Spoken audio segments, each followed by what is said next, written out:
Hey, everybody. Welcome to this episode of the Higher Ed Geek podcast. This is episode number 4 with Kristen Abell, another fellow proud higher ed geek who works in sort of web management and development, but has been a good friend, colleague of mine for a few years. I interviewed her twice for the SAC podcast, so I'll link out to those 2 episodes if you want to check them out, as well as everything else that we talk about. A lot of cool stuff. She is a very strong mental health advocate, especially in the workplace, with just sort of working to erode and kind of get rid of the stigma, kind of bringing that part of ourselves into work, since it does impact our ability to do work if we are suffering from, anxiety or depression or anything like that. So she also runs the Committed Project. So definitely check that out. A great site with a lot of awesome resources. But yeah, really enjoyed this chat. Really fun stuff, and really appreciate all the great work that Kristen does and all the cool stuff that we talked about in this episode. So yeah, without further ado, this is episode number 4 with Kristen Abell. It's an honor to have our good friends at SwiftKick be a sponsor of the podcast, because I've seen their work firsthand, and it's truly unlike any student leadership training I've experienced. They've been voted Best Student Leadership Program unprecedented 5 times, so you know they must be doing something right. As a bonus for our listeners, SwiftKick is giving a $500 discount off their normal speaking fee if you mention Higher Ed Geek when you contact them. I highly recommend their trainings for your campus, as your students will be talking about it for months afterwards. It's really great stuff. Check them out, swiftkick.hq.com, to learn more, and let them know I sent you. Now, back to the show. Yeah, I can't remember when we had talked last, for the podcast and stuff, but I guess has anything kind of big happened, anything cool that I guess is sort of noteworthy in your life, and then we'll kind of get into anything else, I guess. What's kind of been going on for you lately? Sure. Noteworthy. Gosh. I think probably the biggest things that have been happening is as you know, I tend to have a lot of little side projects and stuff that I'm always working on.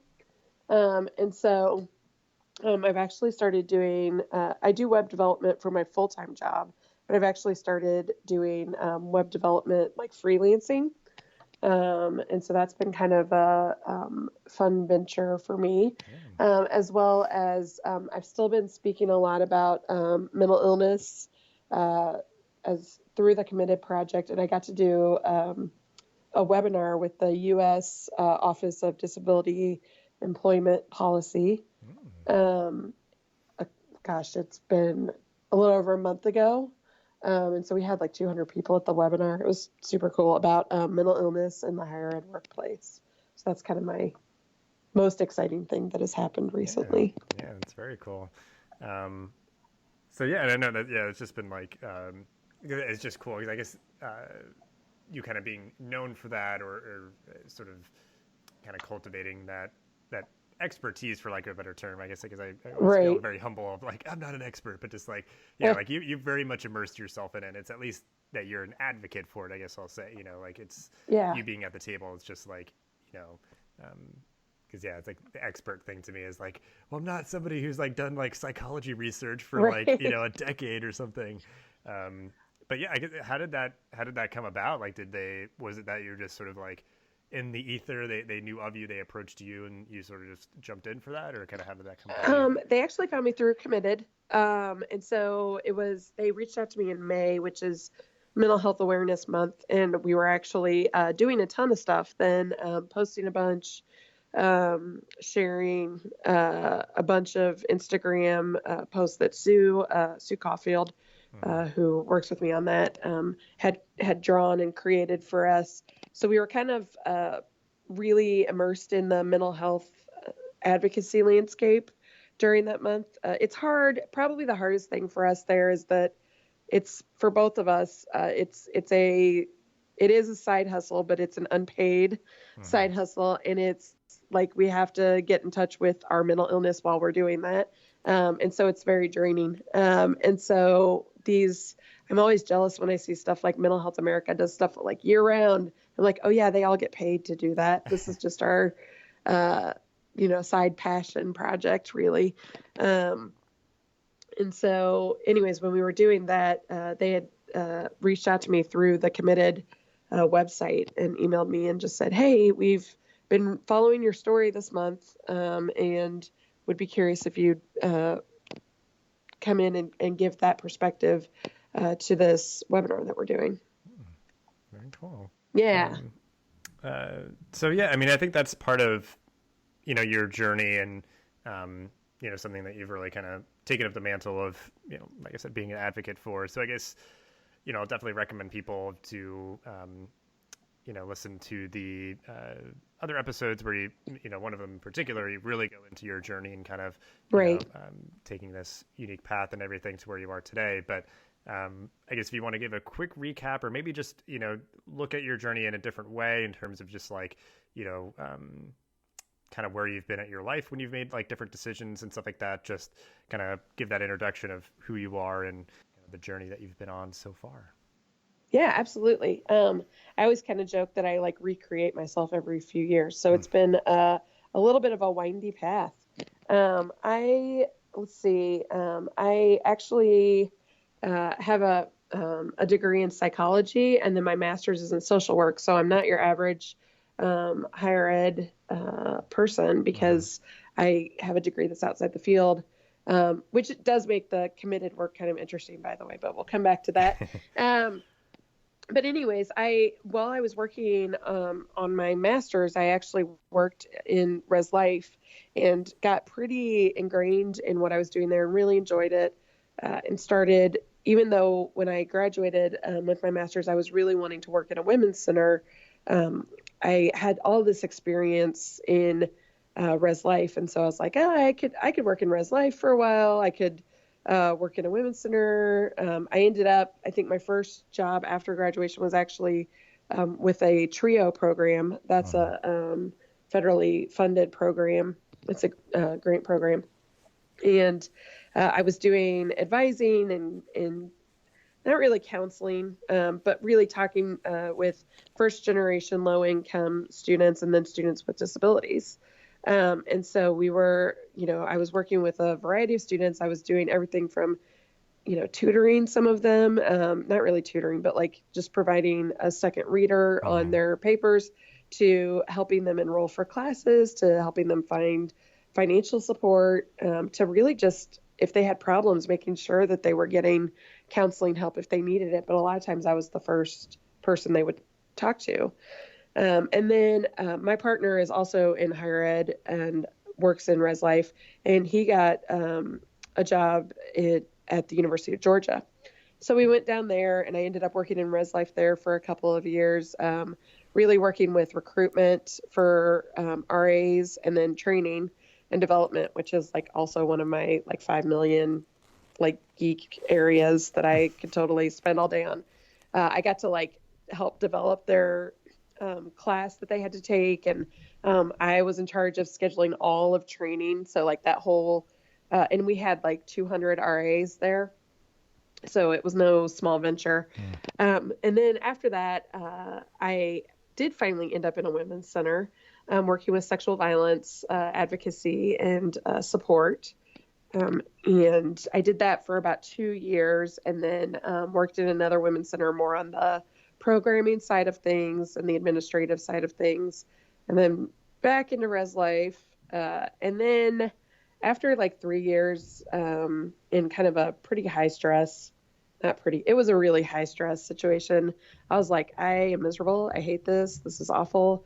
I really like doing stuff on websites. Like, and that's what I would do. Like, that's what I would retreat to when I was having these like awful days. I'd be like, you know what? I'm just going to go close my door and play around on the website for a little bit. I can still count that as work, right?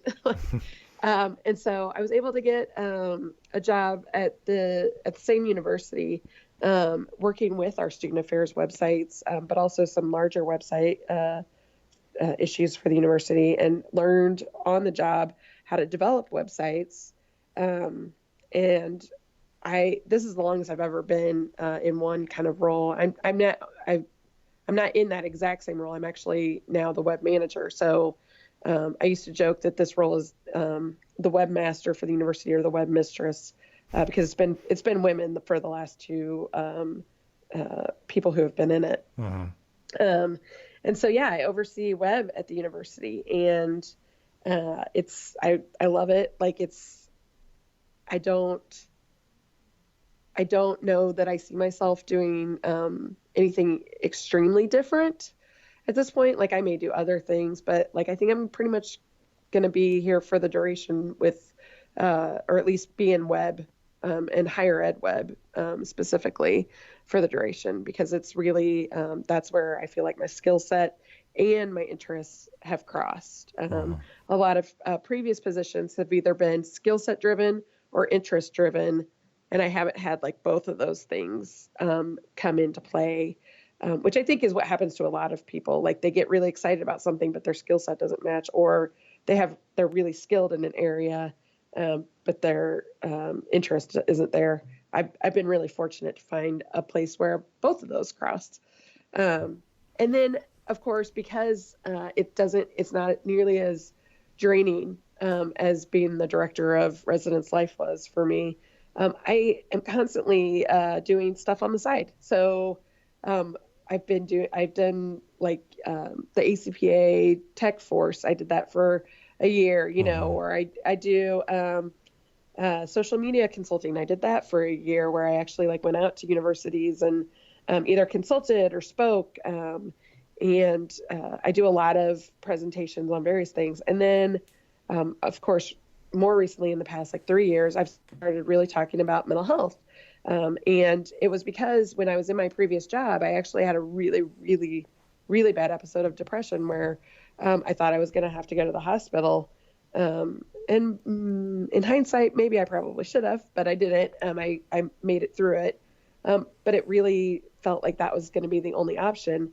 It became apparent to me that when I tried to talk to my coworkers about it, they were not ready to talk to me about it. They were not able to be supportive because they just didn't know how to deal with that. Like they didn't know how to talk to somebody who they worked with that experienced mental illness. And that's when it was kind of like that became my passion project. I really hate using the word passion. I've used it like 3 times already. So sorry about that. But yeah, it became like this area where I was like, this is needed. And I can be the person to do this, and or I can be one of the people doing it. And so, and you know what? Like I joke about this a lot. Like now I'm 40 years old, and I'm like, I'm 40. What are they going to do to me? Like, like I'm a web developer. If I get fired, I'll go get a job someplace. Like I'm a web developer. So like, I feel like I have a privilege and a luxury to be able to be out about my mental illness.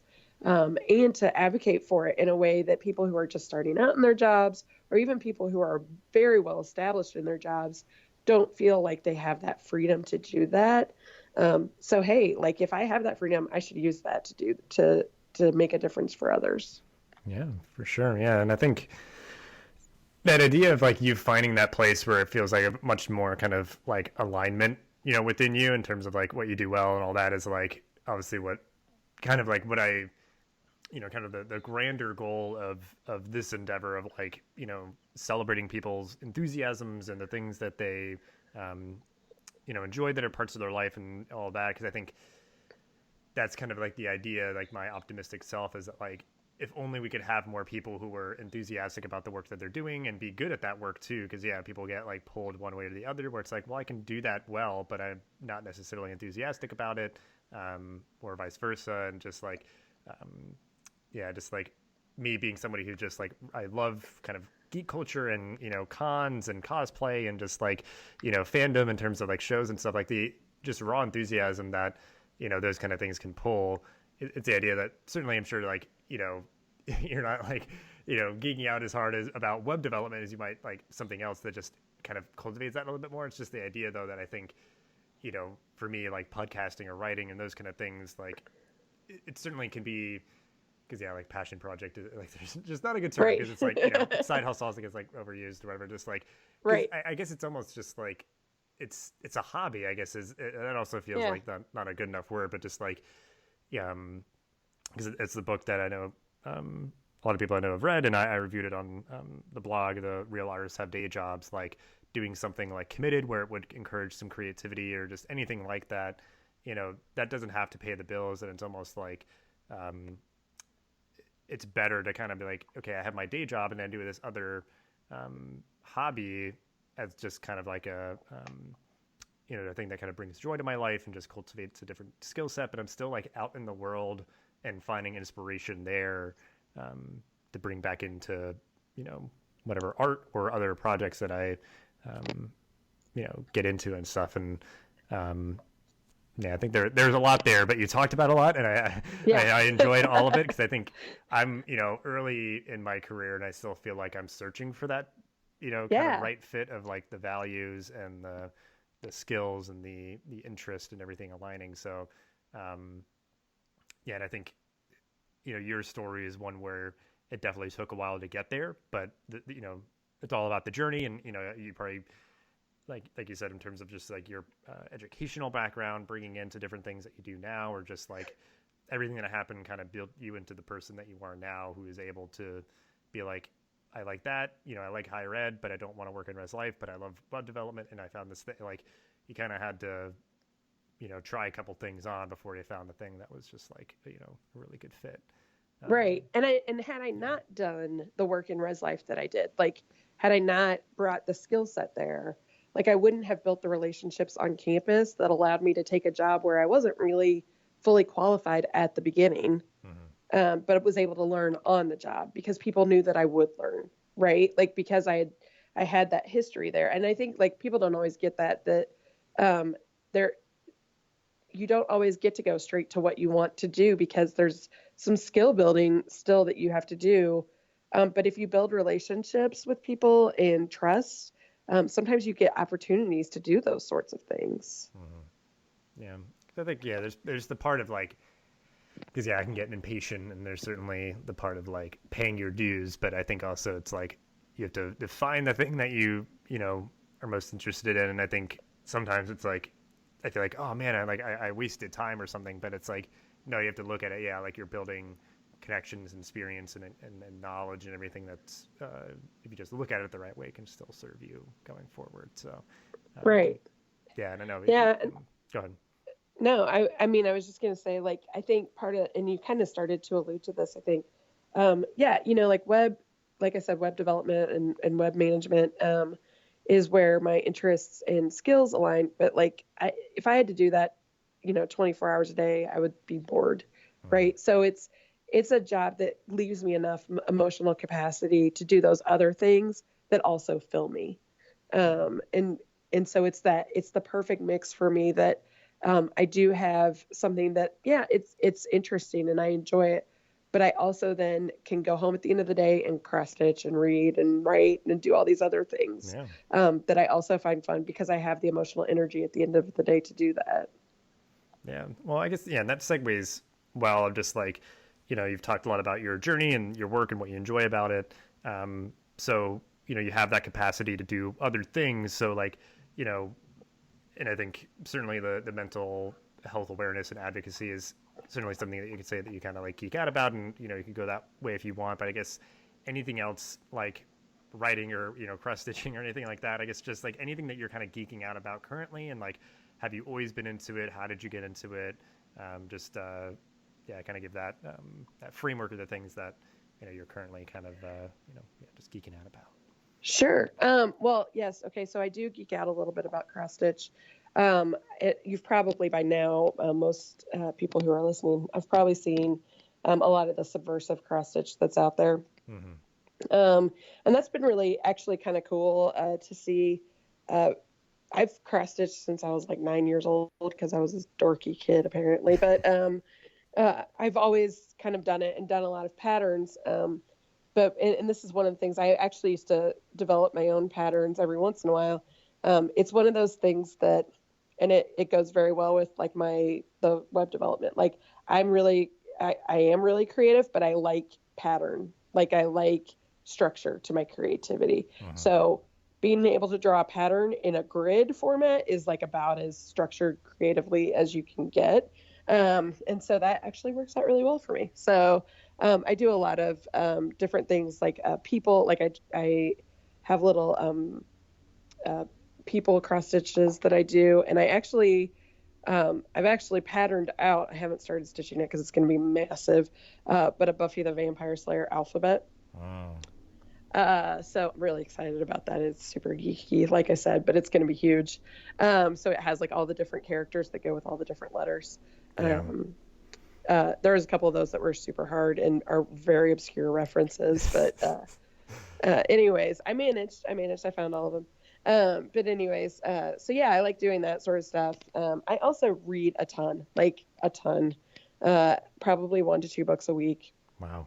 Um, and that is probably where I indulge my geeking out the most. So lately, I have been reading books about like how to make better presentations or slide decks. I've also read a lot about this year actually, I should say, like it's been most of the year.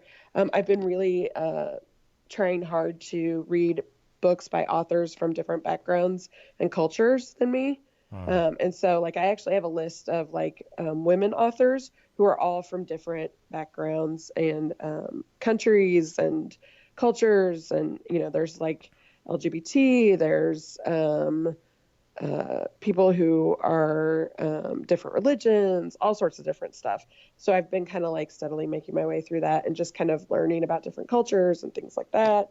That's always really important to me. A lot of the social justice stuff I've been reading about, I like anything I can get my hands on, I pretty much read.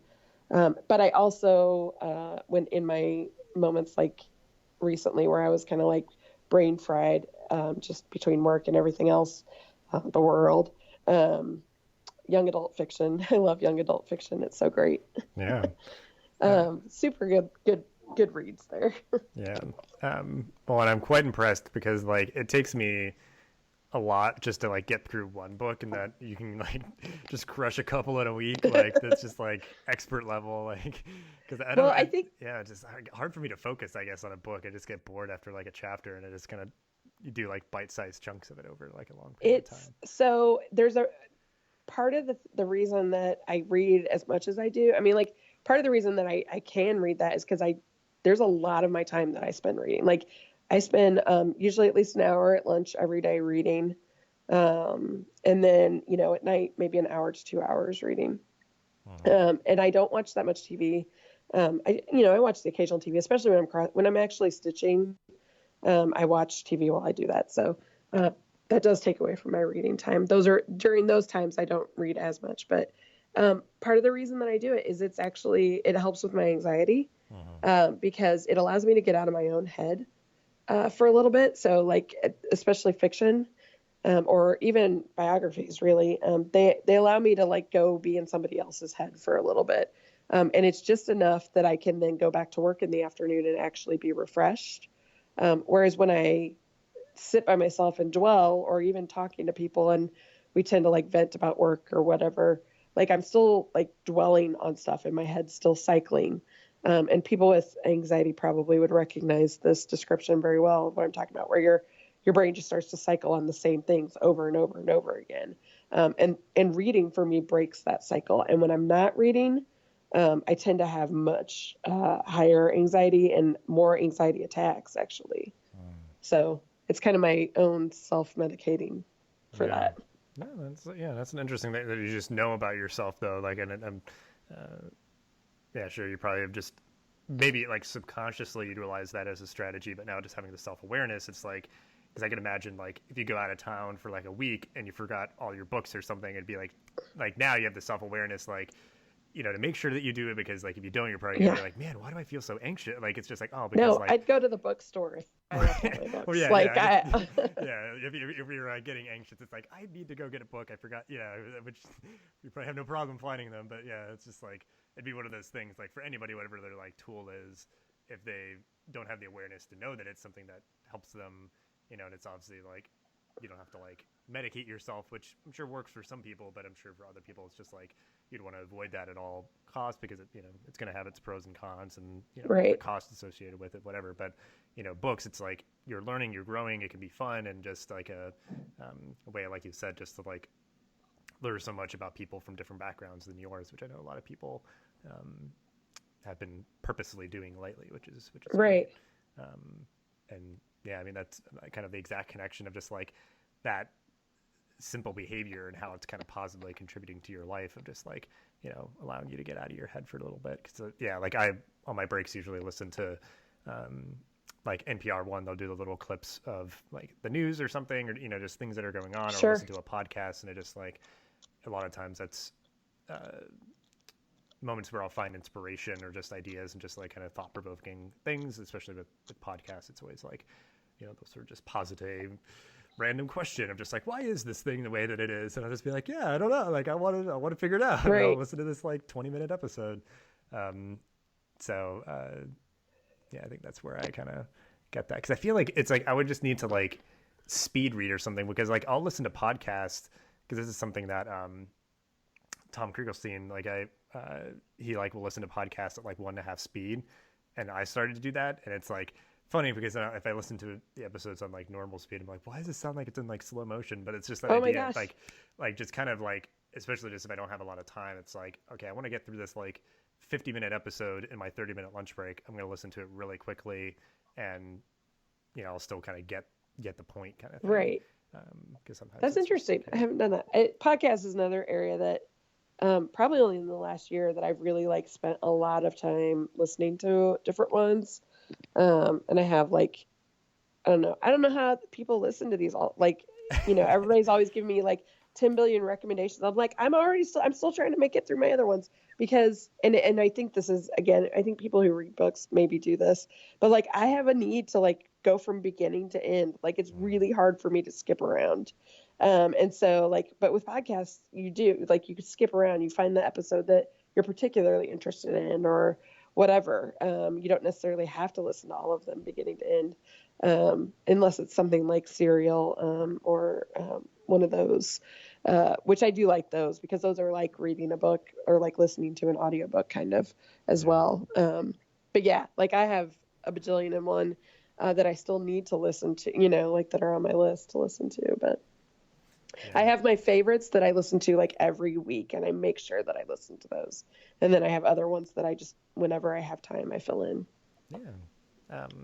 Yeah, that's why I like them, I think, is that they're just like bite-sized morsels, and you can just, you know, skip around if you want. It's, like I usually listen to more like just kind of episodic ones versus the serialized. But yeah, and I guess anything else with like, because I guess I have to give a shout out just, you know, in my pure geeky fashion, because I know you're a big Wonder Woman fan too. I am. So I guess just anything with, I mean, Wonder Woman, or as you mentioned, like books and kind of what it contributes to your life, anything like with cross stitch, and just like specifically like what that has kind of positively contributed to your life, in terms of just like, it's more like a recent discovery and what it means to you, or just, I guess, a cross stitch you said you've done for a long time. And I guess I don't know how long you've kind of been, you know, a big fan of Wonder Woman, but I know you've, with the movie coming out recently, like I remember seeing it, just like you're very kind of supportive and enthusiastic about that. But I guess, and then I went to it like 3 times. Yeah. Yeah. It's a great movie. It's a great movie. It was really well done. I was really pleased with it. Yeah, I mean, I think it's really interesting. So this is kind of my, I guess, secret. It's not really very secret because I tell people this all the time, but like one of the things that I think is really, cool about geeking out about stuff like Wonder Woman or cross stitch is that like people know me for that, right? Like, so I get people who, even though I'm an introvert, right?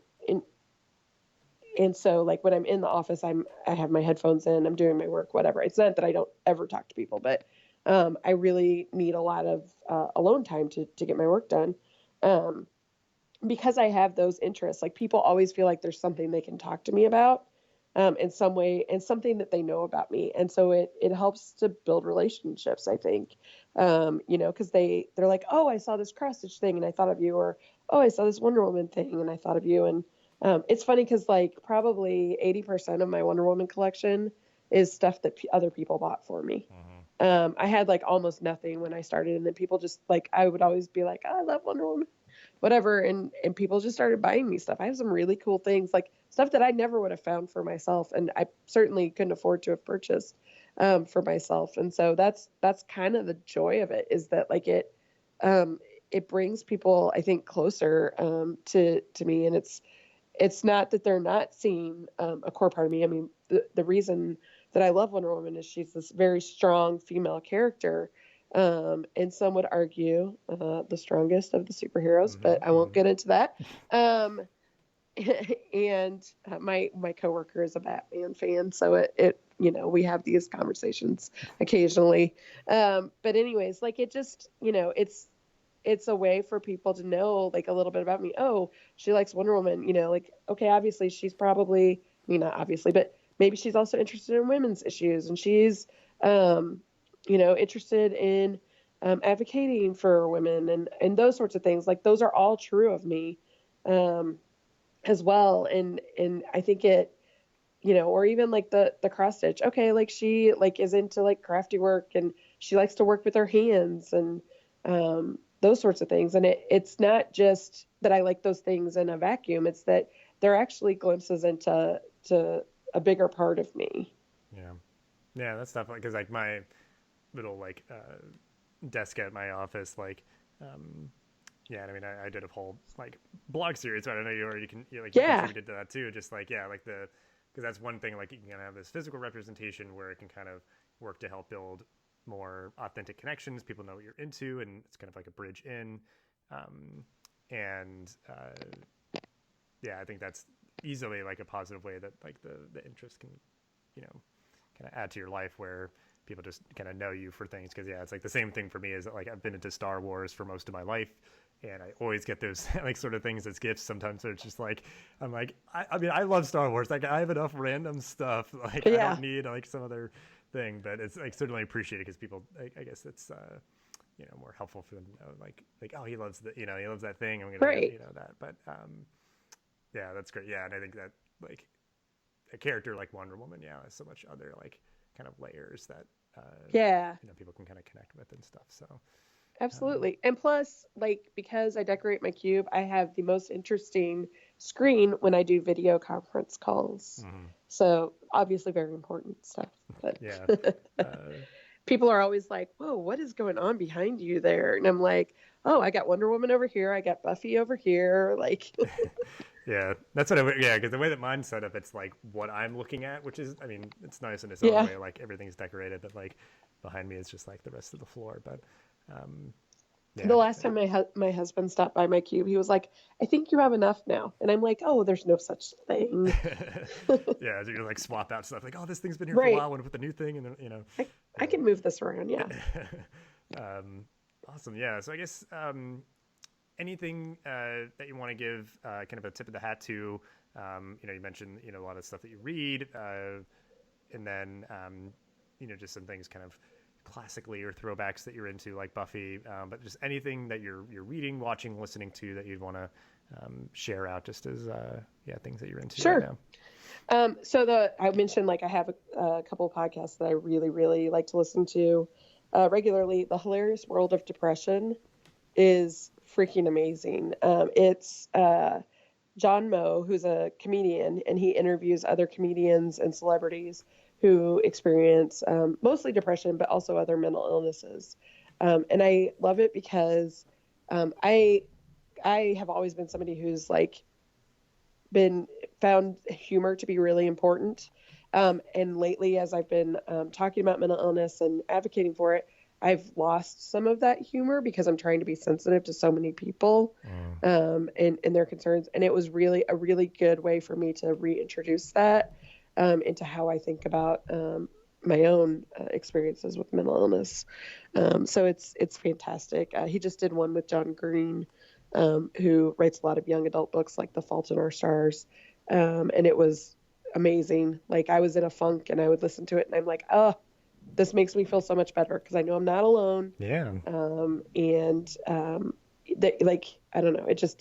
Hey, this person who's like so super successful still experiences bouts of this and still does stupid stuff, like goes off his medication. I'm like, okay, that makes me feel a little better about myself. Okay. So yeah, that's one that I love. I really adore that. There's also, and I swear not all my stuff is about mental health, but a lot of it has been lately. But there's a TV show called You're the Worst. Yeah. And one of the main characters experiences depression, and it is easily the most accurate portrayal of depression I've ever seen in film.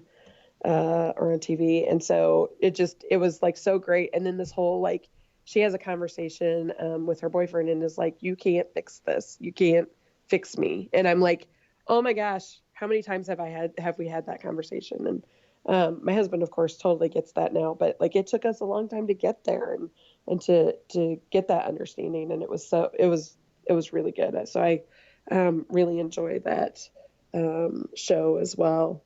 And I haven't seen it yet. I'm in a little lax on this. I should have gone and seen it last weekend, but there's a new movie out. I think it's Professor Marston and the Wonder Woman, which is about, of course, the creator of Wonder Woman, who, and I've read, there's a book all about him and the how Wonder Woman came about. And there was actually, and I suspect that this is somewhat similar.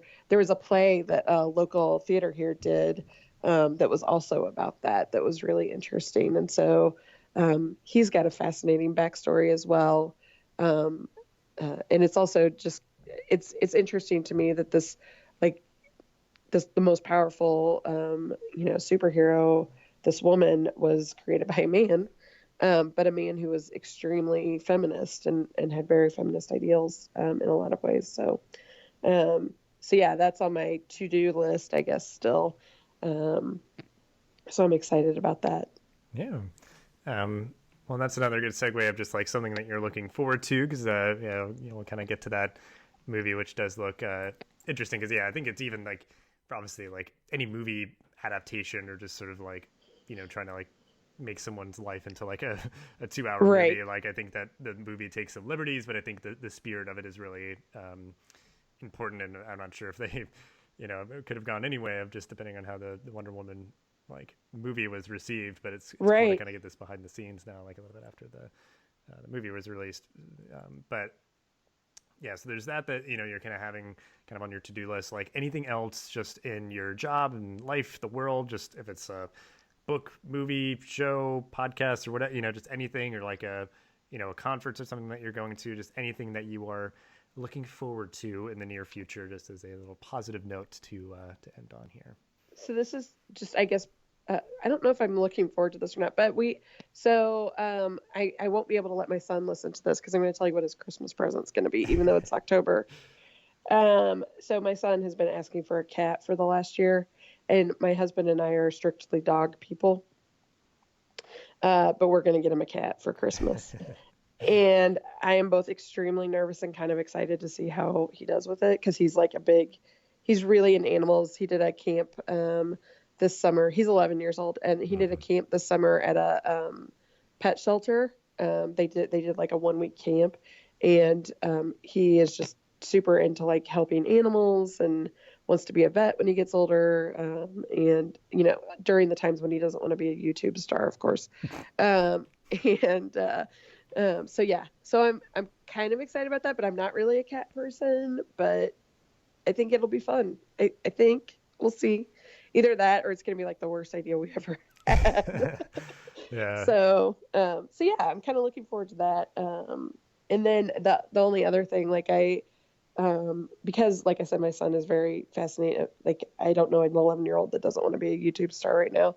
But I really try to foster that, which I know a lot of parents are like, whatever, you don't need to mess with that. So I bought him a game capture system, and we're going to be setting up some stuff so that he can actually record. And so I've been learning about video and like how to do editing and different things like that, so that I can help him. And so that's kind of a cool thing that I've kind of started to dig into, but still have a lot more to go. Mm-hmm. Yeah. And I'm excited about. Yeah. And you know what? Maybe he can be a animal focused YouTube star, just kind of merge everything together, yeah.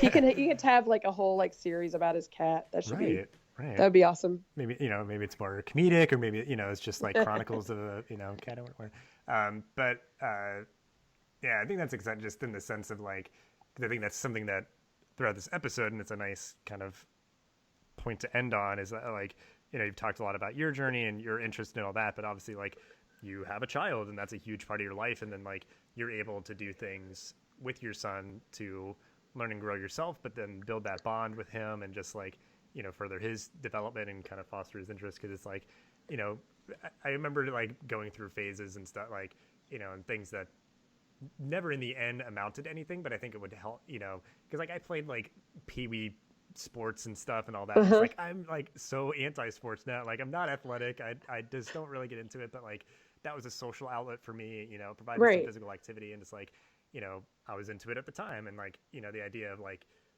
I'm not a parent, but like the idea that you might have this like archetype that you think your kid is going to be.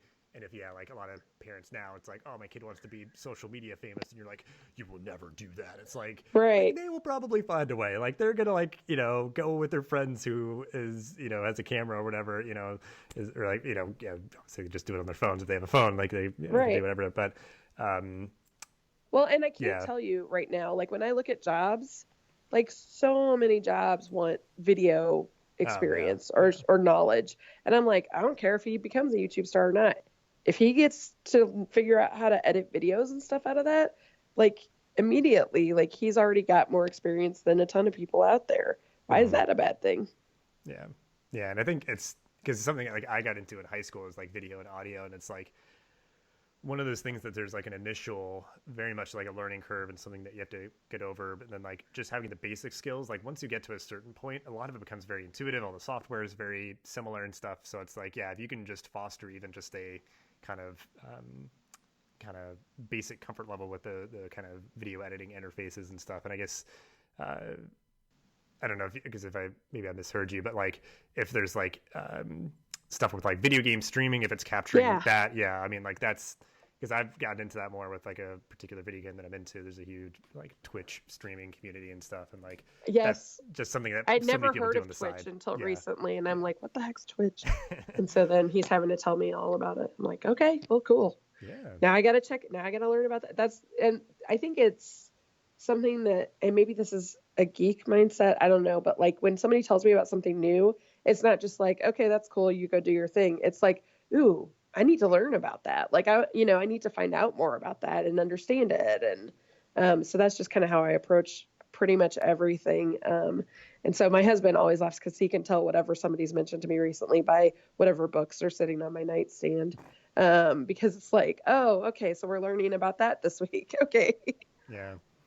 But I think that's definitely like spot on. And another thing that I would hope to like, in my mind, if there's something that we would want to kind of sort of inspire in people is that like, because for lack of a better term, the geeky tendency of just being curious, enjoying learning and seeking out knowledge, because I think whether it's, politics and just like a policy issue or learning about Twitch, and that's like a whole sect of the like streaming and video kind of content, kind of industry now, because like Amazon owns it and they're just like building out this entire roster of streamers. A lot of people that just do it on the side. Some people do it professionally. There's the whole video game like competition and tournaments and stuff that go through like streaming and all that. So it's just like, that's a whole thing that somebody can learn about, but there's obviously just so much that we can learn about in the world.